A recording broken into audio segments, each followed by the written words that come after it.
அனைவருக்கும் வணக்கம். இன்னைக்கு மார்ச் 17 இன்னைக்கு தினமணி செய்தித்தாள்ல என்னென்ன செய்திகள் இருக்கு அப்படிங்கிறத பார்ப்போம். ஸோ இன்னைக்கு செய்தித்தாள் ஃபுல்லா பாருங்க. நிறைய முக்கியமான செய்திகள் இருந்துச்சு. ஸோ முதல்ல பார்த்தோம்னா 7 கட்டங்களாக மக்களவை தேர்தல் அப்படிங்கிறது சொல்லியிருக்காங்க. ஸோ இப்ப இருக்கக்கூடிய மக்களவை அதாவது 17வது மக்களவையோட பதவிக்காலம் அப்படிங்கிறது ஜூன் 16 முடிய போகுது. ஓகேங்களா? அதனால தேர்தல் அப்படிங்கிறது 7 கட்டங்களாக நடக்கப் போகுது. தமிழகத்தில தேர்தல் ஏப்ரல் 19ஆம் தேதி நடக்கும். ஸோ வாக்கு எண்ணிக்கை அப்படிங்கிறது எல்லா கட்டங்களாக தேர்தல் முடிஞ்சு வாக்கு எண்ணிக்கை அப்படிங்கிறது ஜூன் 4ஆம் தேதி வந்து வாக்கு எண்ணிக்கை அப்படிங்கிறது இருக்கும். சரிங்களா? ஸோ அந்த தகவல நேத்து வந்து நம்ப எலக்ஷன் கமிஷன் வந்து சொல்லியிருப்பாங்க. ஸோ அதுதான் ஃபர்ஸ்ட் செய்தியா நம்ம பார்க்குறோம். ஸோ இந்த மக்களவை தேர்தலுடைய ஒரு 4 மாநிலங்களுக்கு வந்து பேரவை தேர்தல் அப்படிங்கிறது நடக்குது. அதாவது எம்பி எலக்ஷன் மக்களவை தேர்தல்னா எம்பி எலக்ஷன்றத சொல்றோம். அதே மாரி ஒரு 4 ஸ்டேட்டுக்கு எம்எல்ஏ எலக்ஷன் நடக்குது. ஓகேவா? சீஃப் மினிஸ்டருக்கான எம்எல்ஏ எலக்ஷன். அதாவது சட்டப்பேரவை தேர்தல் அப்படிங்கிறது சொல்றோம்.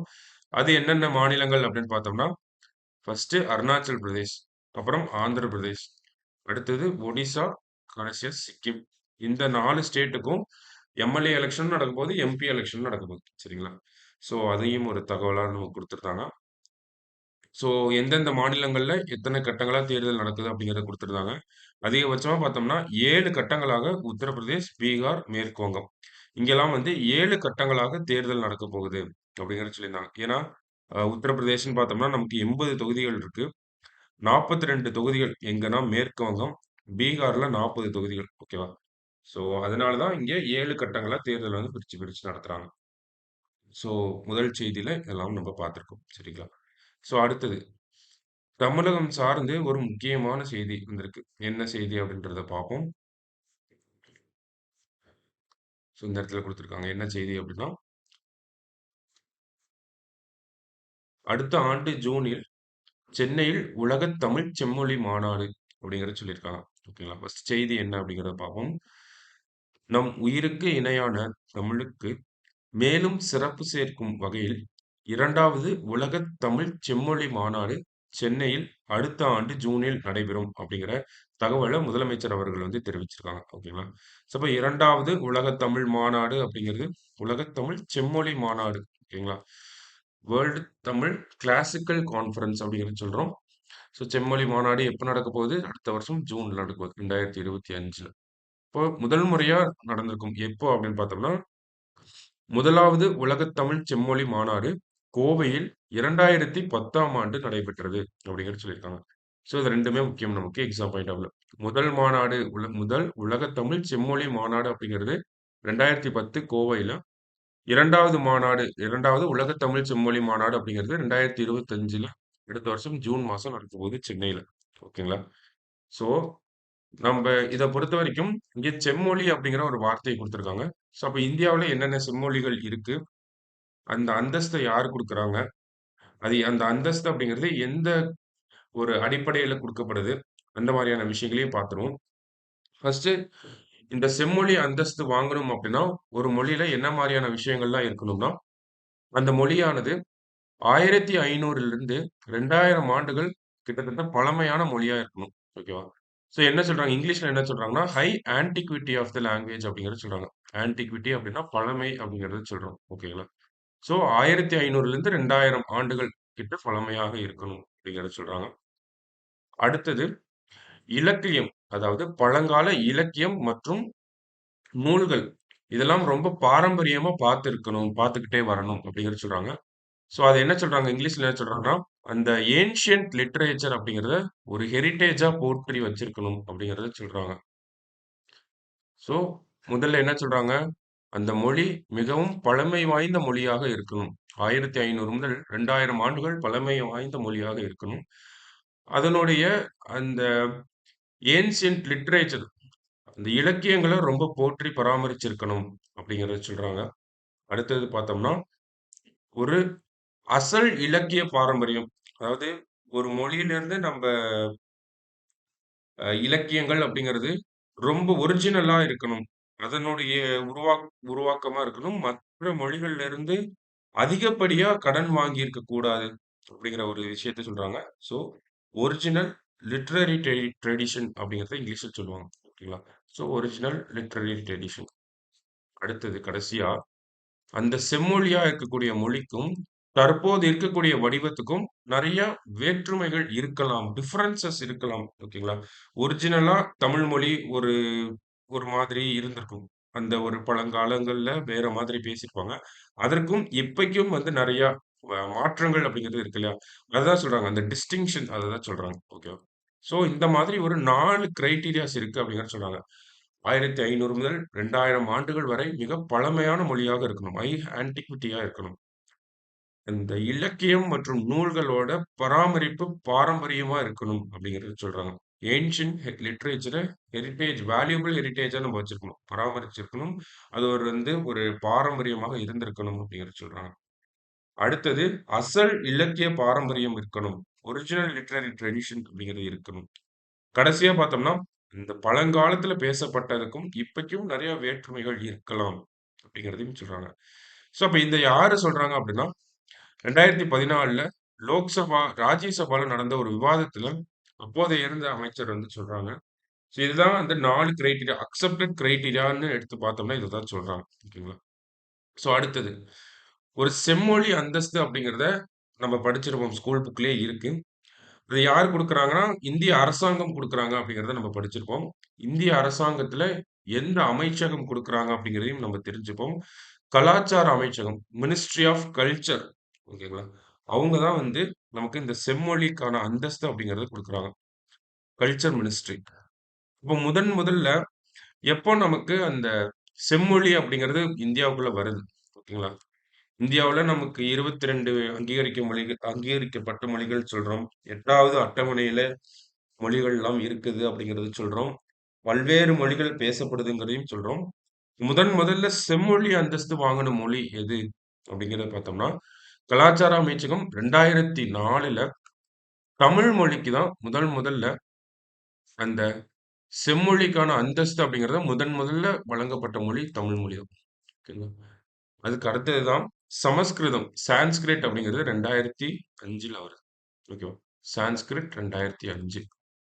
அதுக்கு அடுத்தபடியாக பார்த்தோம்னா, நமக்கு 2008ல ஒரு 2 மொழிகளுக்கு வழங்கப்படுது. என்ன அப்படின்னு பார்த்தோம்னா, கன்னடா மற்றும் தெலுங்கு. ஓகேவா? இந்த 2 மொழிகளுக்கு. அடுத்தது 2013ல நமக்கு மலையாளத்துக்கு வருது. மலையாளம்.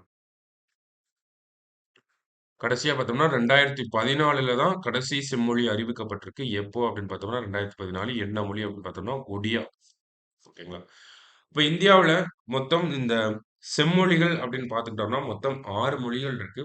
2004ல தமிழ், 2005ல சமஸ்கிருதம், 2008ல கன்னடா மற்றும் தெலுங்கு, 2013ல மலையாளம், 2014ல ஒடியா.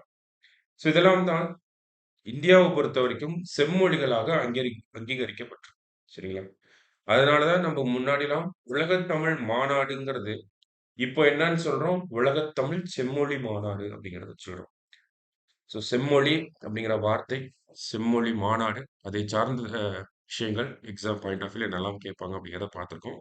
ஸோ நோட் பண்ணி வச்சுக்கோங்க. சரியா?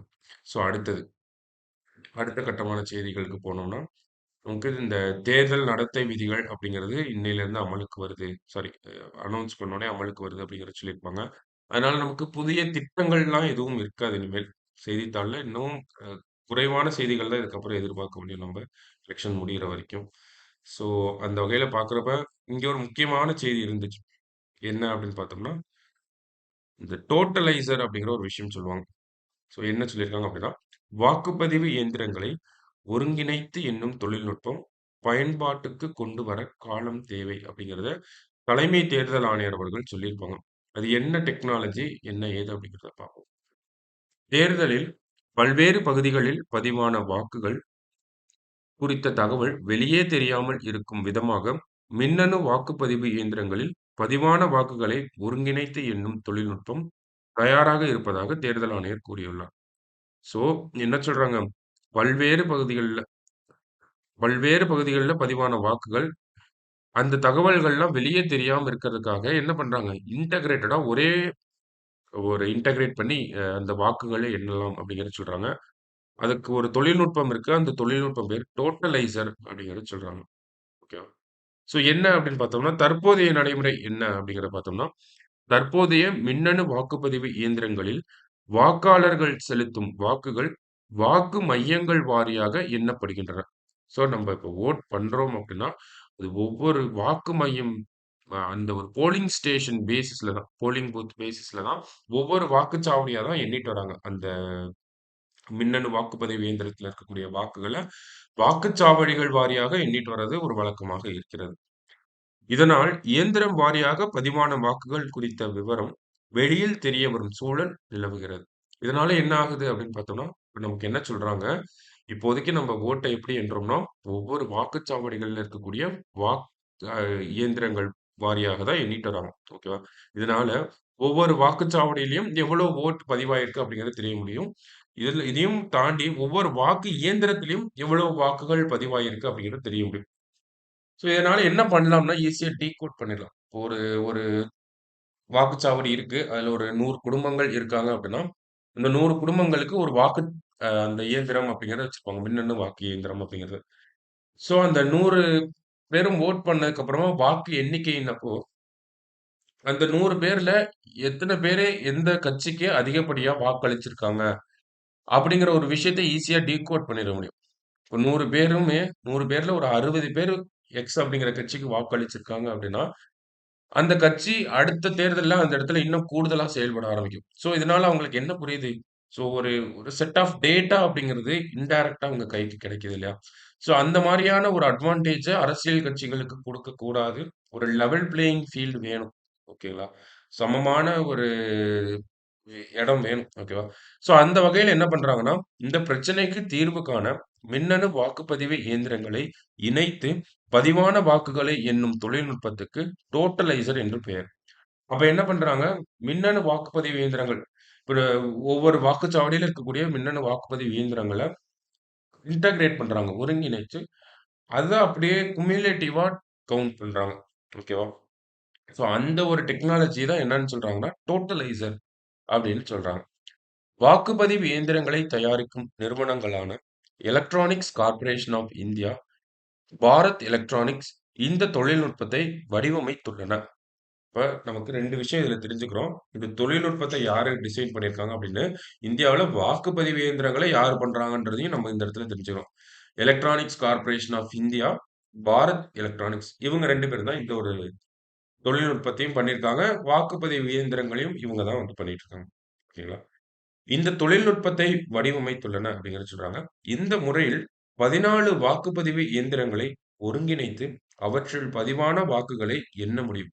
இந்த நம்பர் தான் நமக்கு முக்கியம். இந்த டோட்டலைசர்ங்கிற டெக்னாலஜிக்கு கீழ, டோட்டலைசர்ங்கிற டெக்னாலஜிய யாரு பண்ணியிருக்காங்க? அது என்ன டெக்னாலஜி? அதனுடைய அப்ஜெக்டிவ் என்ன? ஸோ அந்த டெக்னாலஜில நம்மளால என்ன பண்ண முடியும்? எலக்ட்ரானிக் வோட்டிங் மெஷின்ஸ இன்டகிரேட் பண்ணி வோட்ஸ கவுண்ட் பண்ண முடியும். அப்ப எவ்வளவு மெஷின்ஸ நீங்க இன்டகிரேட் பண்ண முடியும் அப்படின்னு கேட்டீங்கன்னா, 14 வாக்குப்பதிவு இயந்திரங்கள நம்மனால 14 எலக்ட்ரானிக் வோட்டிங் மெஷின்ஸ வந்து நம்மனால இன்டகிரேட் பண்ணி குமுலேட்டிவா அந்த வோட்ஸ வந்து கவுண்ட் பண்ண முடியும். சரிங்களா? இதனால் எந்த ஒரு குறிப்பிட்ட இயந்திரத்திலும் பதிவான வாக்குகளை அறிந்து கொள்வது தவிர்க்கப்படுகிறது அப்படிங்கிறத சொல்றாங்க. ஸோ அப்ஜெக்டிவ் இதுதான். ஒரு வோட்டிங் மெஷின்ல எவ்வளவு வோட் வந்திருக்கு. அந்த வோட்ட அந்த வாக்குச்சாவடியோட கம்பேர் பண்ணி ஈஸியா டிகோட் பண்ணிட்டு இருக்காங்க. அத தவிர்க்கிறதுக்காக தான் இந்த ஒரு தொழில்நுட்பம் அப்படிங்கிறத சொல்றாங்க. ஆனா இன்னமும் அந்த ஒப்புதல் அப்படிங்கிறது மத்திய அரசாங்கத்திடம் இருந்து கிடைக்கல. ஏன்? அதுக்கான காரணம் என்ன? அப்படிங்கிறத எலக்ஷன் கமிஷன் தேர்தல் ஆணையம் என்ன சொல்றாங்க அப்படின்னா, நெறைய பேருக்கு இன்னமும் இந்த வாக்குப்பதிவு இயந்திரங்கள், அதனுடைய செயல்பாடுகள் மீதான நம்பிக்கை இன்னும் வரல. நெறைய சந்தேகங்களுக்கு உட்பட்டு தான் செயல்பாட்டுல இருக்கு அப்படிங்கிறது அரசியல் கட்சிகள் பல அரசியல் கட்சிகளுமே அந்த ஒரு சந்தேகத்தோட தான் இருக்காங்க. அந்த ஒரு சந்தேகங்கள்லாம் தெளிவுபடுத்துற வரைக்கும், இந்த மாதிரியான நடைமுறைகள கொண்டு வரது சாத்தியமாக இருக்காது. அதனால தான் இன்னமும் மத்திய அரசாங்கமும் ஒப்புதல் தெரிவிக்கலங்கிறத ஒரு காரணத்த முன் வச்சிருக்காங்க. ஸோ டெக்னாலஜி இதுதான். ரெடியா இருக்கு டெக்னாலஜி. பட் ஸ்டில் இம்ப்ளிமெண்ட் ஆகுறதுக்கு கொஞ்ச நாள் ஆகும் அப்படிங்கிறத சொல்லியிருக்காங்க. அடுத்தது இன்னொரு விஷயம் குடுத்திருக்காங்க. தொலைதூர வாக்குப்பதிவு முறை. இந்த தொலைதூர வாக்குப்பதிவு முறை அப்படிங்கிறத எப்ப கொண்டு வந்திருப்பாங்கன்னா, நமக்கு டிசம்பர் 2022லயே இத பத்தின ஒரு டாக்ஸ் போயிருக்கும். ஓகேங்களா? பேச்சு போயிருக்கும். அது என்ன தொலைதூர வாக்குப்பதிவு முறை அப்டின்னா, ஆர்விஎம் அப்டிங்கிறத சொல்றாங்க. In the sense remote electronic voting machine. அதுதான் அந்த RVM. Remote electronic voting machine.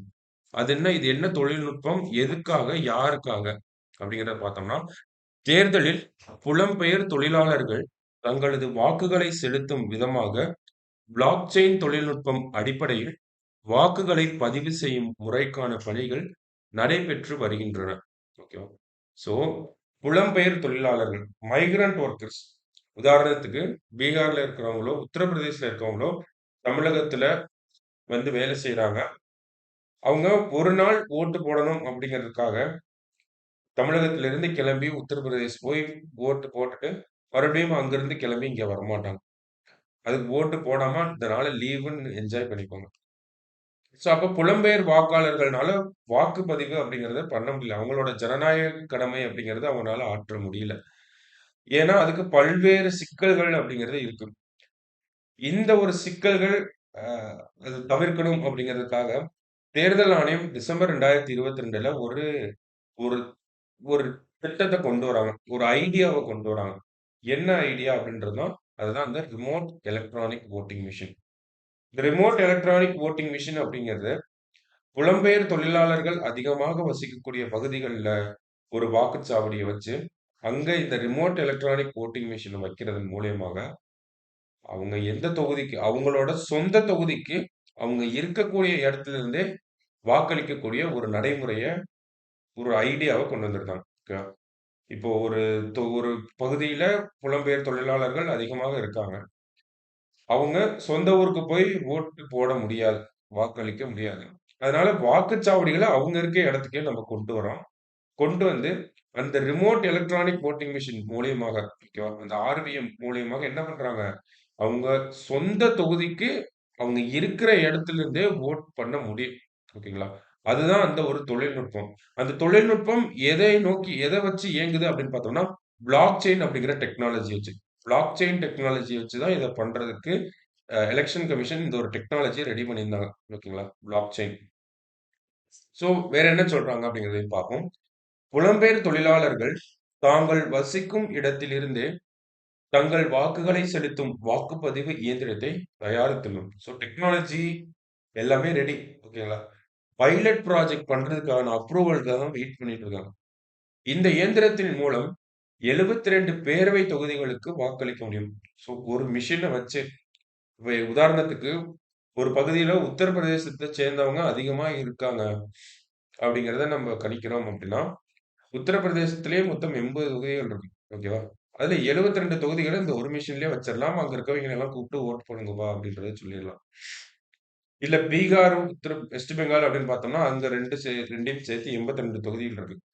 அதுல 72 தொகுதிகள நம்ம அந்த ஒரு மிஷின்லயே அக்காமடேட் பண்ணிடலாம். ஸோ இதன் மூலியமா அந்த பகுதியில இருக்கக்கூடிய மக்கள், என்ன மக்கள், என்ன ஏரியா, என்ன ஸ்டேட்லேருந்து வராங்க. அந்த ஒரு டெமோகிராபிக்ஸ அண்டர்ஸ்டாண்ட் பண்ணி, அதுக்கு ஏத்த மாரி மிஷின ரெடி பண்ணி, அந்த வாக்குச்சாவடிகள் 2, 3ன்னு வச்சுட்டோம் அப்படின்னா, அவங்களும் வோட் பண்ண முடியும். ஓகேங்களா? பிளாக் செயின் டெக்னாலஜி மூலியமா இங்க போடுற ஓட்டு அங்க பதிவாயிரும். ஓகேங்களா? ஸோ அப்ப இந்த ஒரு தொழில்நுட்பம் அப்படிங்கிறத தயாரிச்சு ரெடியா வச்சிருக்காங்க. ஆனா இதுக்கும் அந்த அப்ரூவல் அப்படிங்கிறத வெயிட் பண்ணிட்டு இருக்காங்க. இப்ப 2 டெக்னாலஜிஸ் டோட்டலைசர் அப்படிங்கிறது ஒண்ணு. வாக்குப்பதிவு இயந்திரங்கள வந்து ஒருங்கிணைச்சு வாக்குகளை எண்ணக்கூடிய நடைமுறை டோட்டலைசர். புலம்பெயர் தொழிலாளர்கள் அவங்க இருக்கிற இடத்திலிருந்தே அவங்க சொந்த தொகுதிக்கு வோட் பண்ணக்கூடிய ஒரு தொழில்நுட்பம், பிளாக் செயின் தொழில்நுட்பம் வச்சு இருக்கக்கூடிய ஒரு திட்டம். Remote voting machine. தொலைதூர வாக்குப்பதிவு முறை தமிழ்ல சொல்றாங்க. ஸோ இது 2மே நமக்கு அப்ரூவல் அப்படிங்கிறது கிடைக்கல. இந்த தொலைதூர வாக்குப்பதிவு முறை அப்படிங்கிறதுக்கு நெறைய ஒரு அட்வான்டேஜஸ் இருக்கு அப்படிங்கிறத சொல்றாங்க. நெறைய சேலஞ்சஸ் அப்படிங்கிறது இருக்கு. ஓகேங்களா? ஸோ இந்த தொலைதூர வாக்குப்பதிவு முறை அத வந்து நம்ம கொண்டு வரணும். எதுக்காக ஃபர்ஸ்ட் கொண்டு வராங்க அப்படின்னா, 2019 மக்களவை தேர்தல்ல மொத்தம் பதிவான வாக்குகளின் எண்ணிக்கை அப்படின்னு பார்த்தோம்னா, ரொம்ப ரொம்ப குறைவாக இருக்கு. கிட்டத்தட்ட 67.4% வாக்குகள் மட்டும் தான் பதிவாயிருக்கு. ஓகேங்களா? இத நம்ப கிட்டத்தட்ட ஒரு 32.6% விட்டு போயிருக்கு இல்லையா? இந்த ஏறக்குறைய 30% விட்டு போயிருக்கு. இத நம்ப எண்ணிக்கையா எடுத்து பார்த்தோம்னா, மக்களா எடுத்து பார்த்தோம்னா, ஏறக்குறைய 30 கோடி வாக்காளர்கள் அப்படிங்கிறது வாக்குப்பதிவு செய்யாம இருந்திருக்காங்க. ஜனநாயக கடமைய ஆற்ற முடியல. 30 கோடி. ஓகேங்களா? ஸோ இந்த 30,00,00,000 அப்படிங்கிறது ஒரு மிகப்பெரிய நம்பர். இந்தியாவோட தேர்தல் அரசியலையே மாத்தி அமைக்கக்கூடிய ஒரு நம்பர். ஓகேங்களா? இந்த 30,00,00,000 வாக்காளர்களும் வாக்களிச்சிருந்தாங்க அப்படின்னா, தேர்தல் முடிவுகள் எப்படி வேணாலும் வந்திருக்கலாம். ஓகேங்களா? ஸோ அப்போ இந்த 30,00,00,000 வாக்காளர்களையும் முதல்ல அவங்கள வோட் பண்ண வைக்கணும். ஓகேங்களா? அதுதான் ஜனநாயகம் அப்படிங்கிறது. அதனால தான் இந்த ஒரு டெக்னாலஜிய கொண்டு வரோம் அப்படிங்கிறதையும் நம்மளால புரிஞ்சுக்க முடியுது. ஓகேங்களா? இப்ப நம்ம வோட்டர் டர்ன் அவுட்ட எடுத்து பார்த்தாலே தெரியுது. அது இல்லாம முக்கியமா இந்த மத்திய மாநிலங்கள்ல இருக்கக்கூடியவங்களுக்கு தான் இது அவசியமா தேவைப்படுது. ஏன்னா, அ அந்த பொருளாதாரம், கல்வி அதை சார்ந்த காரணங்கள வச்சு நம்மனால புரிஞ்சுக்க முடியுது. எதுக்காக அது நம்ம கொண்டு வரோம், அது தேவை அப்படிங்கிறது. அடுத்தது பார்த்தோம்னா, இந்த ஒரு நடைமுறைய கொண்டு வரணும்னா, அதுல பல சிக்கல்கள் இருக்கு அப்படிங்கிறத சொல்லியிருந்தோம். என்ன மாதிரியான சிக்கல்கள் அப்படின்னு பார்த்தோம்னா, ஒரு 2, 3 சட்டங்கள்ல சட்ட திருத்தம் பண்ண வேண்டியது இருக்கு. முதல்ல என்ன சட்டம் அப்படின்னு பார்த்தோம்னா, ரெப்ரசன்டேஷன் ஆஃப் பீப்பிள் ஆக்ட் 1950ல வந்திருக்கும். 51லயும் வந்திருக்கும். ஸோ இந்த 2 சட்டங்களையும் நம்ம திருத்தம். அதாவது மக்கள் பிரதிநிதித்துவ சட்டம் அப்படின்னு சொல்றோம். அடுத்தது கான்டக்ட் ஆஃப் எலக்ஷன் ரூல்ஸ் அப்படின்னு ஒரு சட்டம் இருக்கு. 1961ல வந்திருக்கும்.